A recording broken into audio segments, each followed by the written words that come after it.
Mashallah, tingnan nyo yung buwan, pero hindi kita sa phone ko yung ganda niya. Nasa food pack ang aming suhur ngayon. Fried chicken, spaghetti, tamar, at rice ang pang-iftar namin today. Total 135 food packs ang aming nagawa. Ngayon ay ikadalawampung araw ng ating pag-aayuno. Meron na lamang tayong natitira, humigit kumulang 10 araw. Maraming salamat po sa mga nagbahagi ng pang-iftar ngayong araw.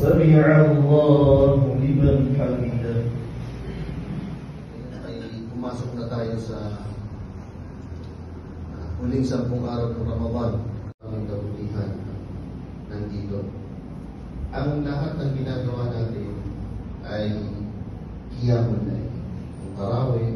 Pagkatapos naming magtarawe ay nagpunta kami sa Biryani King. Ito nga pala ang kanilang menu. Chicken bilao, samosa chicken. Ito naman ang kanilang salad. Umorder nga pala kami ng shawarma beef and chicken. Affordable ang mga price nila. Ang pinipilahang Biryani King dito sa Metro Manila. Mashallah, jazakallahu khairan sis at brother. Isa po kayong inspirasyon lalo sa mga nagsisimula sa negosyo. Ang kanilang business ay nagsimula sa 500 pesos na puhunan at ngayon, mashallah, tabarakallah, mayroon silang malaking pwesto dito sa Dagupan Street, Divisoria.